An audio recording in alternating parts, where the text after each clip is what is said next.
जय जय शङ्कर हर हर शङ्कर जय जय शङ्कर हर हर शङ्कर जय जय शङ्कर हर हर शङ्कर जय जय शङ्कर. பண்பாடு தெய்வத்தின் குரல் 4ஆம் பாகம். காளிதாசனும் அம்பிகையும் தொடர்கிறது. அம்பாளுடைய ஜட்ஜ்மெண்ட் முடிந்துவிடவில்லை. அதைத் தொடர்ந்து காளிதாசனை பற்றியும் அவள் சொல்வதற்குத்தான் இருந்தாள். ஆனால் ஒருத்தர் கவிஞர், இன்னொருத்தர் அறிஞர் என்று அவள் சொன்னவிட்டு இனிமேலே சொல்ல எதுவும் இல்லை என்று காளிதாசன் அவசரப்பட்டு விட்டான். பரதேவதையை துச்சமாக வார்த்தை சொல்லிவிட்டான். அதற்காக அவள் கோபம் கொள்ளவே இல்லை.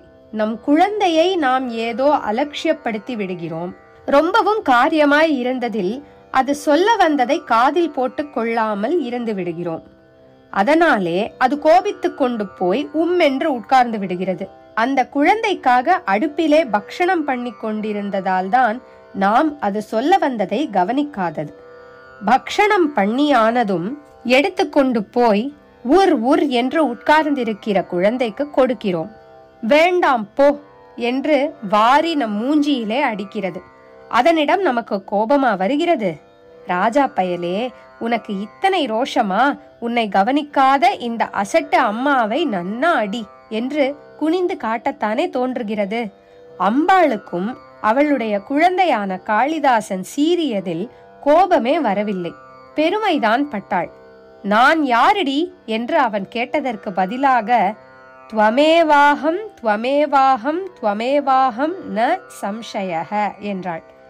நீ நானேதான், நீ நானேதான், நீ நானேதான், இதில் சந்தேகமே இல்லை என்று ஒரு தரத்துக்கு 3 தரமாக சந்தேகத்துக்கிடமில்லாமல் சொல்லிவிட்டாள். நீ நானேதான் அல்லது நீயேதான் நான் என்று சொல்ல வேண்டும். துவம் ஏவ நீயேதான், அகம் நான். குறுக்கே சீறிக்கொண்டு இவன் கேட்டிருக்காவிட்டால் அவளாக என்ன சொல்லி இருப்பாளோ?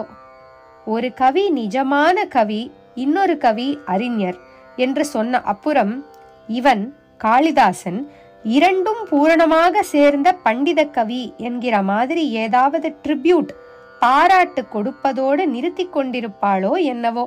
அவன் கோபத்தில் இடைமறித்ததாலேயே அவனை தானே என்று உச்சி கோடிக்கு உசத்தி சொல்லிவிட்டாள். பண்டிதர்களுடைய அறிவெல்லாம் அடங்கிய ஞானம் அவள்தான். ஞானதா ஞான விக்கிரகா, ஞானம் அளிப்பவள் ஞான வடிவினள் என்று சஹஸ்ரநாமத்தில் சொல்லி இருக்கிறது. கவிதாரசத்துக்கும் அவள்தான் மூலம். தைத்திரியத்தில் 2.7 பரமாத்ம தத்துவமாக சொன்ன ரசம் அவள்தான். ரசக்ஞா ரச சேவதிஹி, அதாவது ரசமறிந்த ரசிகை, ரசம் நிரம்பிய களஞ்சியம் என்று சஹஸ்ரநாமம் சொல்கிறது. இப்படி இரண்டும் சேர்ந்திருப்பதில் தனக்கு சமம் தானே கூட யார் என்றால் காளிதாசன் தான் என்றாளாம். தான் இப்படி பாராட்டி சொன்னதில் ஏதோ ஒரு சமயம் தற்பெருமை என்றில்லாமல் எப்போது பார்த்தாலும் மண்டைக்கனம் பிடித்தவனாக காளிதாசன் ஆகிவிட்டால் என்ன பண்ணுவது? அப்படி ஆகிவிடக் கூடாது என்பதால் இன்னொரு சந்தர்ப்பத்திலே அம்பாள் அவனை ஒரு இறக்கவும் செய்தாள். இப்போது பவபூதிக்கும் காளிதாசனுக்கும் மட்டும்தான் போட்டி. இந்த சமயம் தராசிலே 2 பேர் கவிதையையும் எதிரெதிர் தட்டுகளில் வைத்து அம்பாள் ஆலயத்தில் எடை போட்டு பார்க்க தீர்மானமாயிற்று. ஏதோ ஒரு விஷயமாக போஜன் 2 பேரையும் கவி பண்ண சொன்னதில்தான் எது உசத்தி என்று அவனாலும் சதசாலும் சீர்தூக்கி சொல்ல தெரியாமல் அம்பாள் சித்தத்துக்கு விட்டது. போஜனே ஒரே அளவான ஓலை நறுக்குகளில் 2 பேர் கவிதையையும் எழுதி எதிரெதிர் தட்டுகளில் வைத்தான். அம்பாள் தர்ம நியாயமாக கவிதைகளின் தரத்தில் சித்தத்தை செலுத்தியதில் பவபூதியின் தட்டு மேலாகவும் காளிதாசனுடையது கீழாகவும் போக ஆரம்பித்தது. அதாவது காளிதாசனுக்கே வெற்றி சேர இருந்தது. உடனே அம்பாள் கவிதைகளை மட்டும் நியாயமாக சீர்தூக்கி காட்டிவிட்டால் கவிகளை அநியாயமாக சீர்கெட்டு போக பண்ணுவதாகிவிடும் என்று நினைத்தாள்.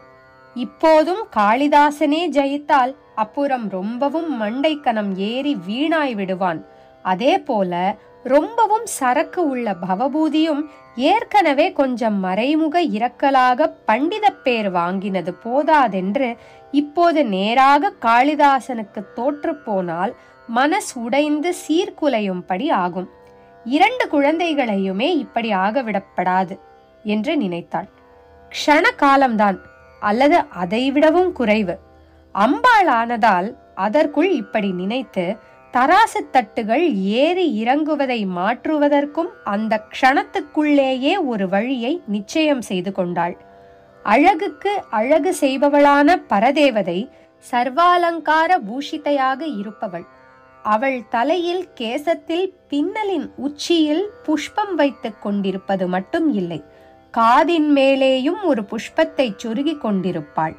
லலிதா சஹஸ்ரநாம வர்ணனையில் இப்படி இருக்கிறது: கேசத்தில் சம்பகம், அசோகம், புன்னாகம், சௌகந்திகம் ஆகிய புஷ்பங்களை சூட்டிக் கொண்டிருப்பவள் என்று முதலில் வருகிறது.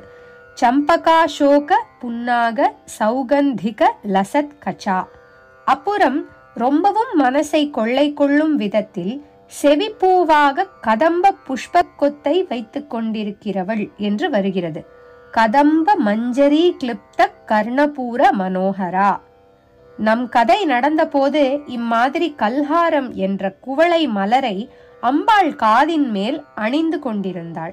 பவபூதியின் தட்டு மேலே கிளம்பிய போது அந்த காது பூவை சரி செய்து கொள்கிறது போல் விரலாலே மெதுவாக அழுத்தி கொண்டாள்.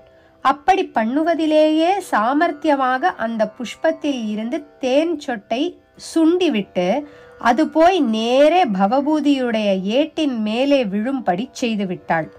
கவிதா ரசம் என்று தேனை நினைத்துத்தான் சொல்கிறோம்.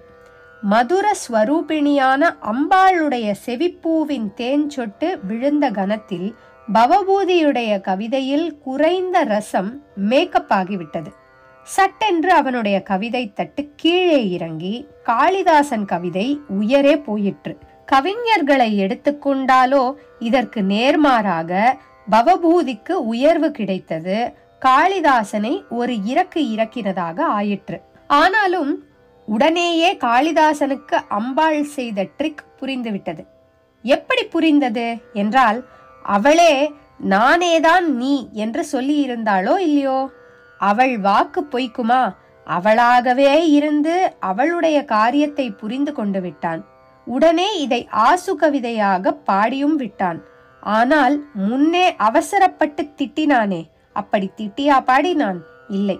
உண்மையில் சுப்பீரியராக இருந்த அவனுடைய கவிதையை அவள் மட்டப்படுத்தினதற்காக அவன் திட்டியிருந்தால் கூட தப்பு என்று சொல்ல முடியாது. ஆனால் இப்போது திட்டாமல், கொஞ்சம் கூட கோபப்படாமல், அஹோ மே சௌபாகியம், ஆஹா என்னுடைய பரம பாக்கியத்தை என்ன சொல்ல என்றே ஆரம்பித்து அம்பாளுடைய காதணியான கல்ஹாரத்தின் தேனால் அவள் பவபூதியின் கவிதைக்கு கனம் கொடுத்ததை பாடினான். அஹோ மே சௌபாகியம் மல ச பவபூதேச்ச பணிதம் தடாயாம் ஆரோப்ய பிரதிபலதி தஸ்யாம் லகிமணி கிராம் தேவி சத்யஸ்ருதி கலித கல்ஹார கலிகா மாதூலி மாதுர்யம் க்ஷிபதி பரிபூர்த்தியை பகவதி. நல் அறிவு உதித்ததாலேயே, அதுவும் அவள் கிருபைதான், மனஸ் மாறி இப்படி பாடினான். நீயும் நானும் ஒன்று என்றவள் இப்போது பக்ஷபாதமாக பண்ணினாள் என்றால் ஏன்? அவளைத் தவிர தான் வேறில்லை என்று இல்லாமல் தனக்கு அகங்காரம் தலை தூக்குகிறதே, அந்த கனத்தை இறக்கத்தான் பவபூதியின் பாடலுக்கு கனம் தந்தாள் என்று புரிந்து கொண்டான். அதனாலேயே இதை தன் பாக்கியமாய் நினைத்து பாடினான். அப்படியா விஷயம் என்று உடனே பவபூதி காளிதாசனுக்கு நமஸ்காரம் செய்ய காளிதாசன் போஜனிடம் சொல்லி பவபூதிக்கு 100 மத்த கஜங்களை சம்பாவனை செய்ய செய்தானாம். போட்டியும் பொறாமையுமாய் இருந்த 2 மகாகவிகள் இப்படி ஒற்றுமையானதை தெரிந்து கொள்ள நம் மனசுக்கு மிகவும் சந்தோஷமாய் இருக்கிறது. அப்புறம் காளிதாசனுக்கு நல்ல அடக்கம் உண்டாயிற்று. அவையடக்கமாக அவன் செய்துள்ள ஸ்லோகங்களை பார்த்தால் தெரியும். உதாரணமாக, ரகுவம்சத்தின் ஆரம்பத்தில் இப்படி ஒரு காவிய முயற்சியில் தான் இறங்கி இருப்பது ஏதோ ஒரு சின்ன படகை கொண்டு கடக்க முடியாத சமுத்திரத்தை கடக்க புறப்படுவது போலத்தான். ரகுவம்ச திலகனின் கதையை எழுதிய வால்மீகி போன்ற உயர்ந்த கவிகளே சாதிக்கக்கூடிய இந்த காரியத்தில் தான் முயற்சி பண்ணுவது நல்ல நெட்டையானவனே பறிக்கக்கூடிய பழத்துக்கு ஒரு குள்ளன் கை நீட்டி பார்ப்பது போலத்தான் என்று வினயமாக சொல்கிறான். காளிதாசனும் அம்பிகையும் இத்துடன் நிறைவு பெறுகிறது.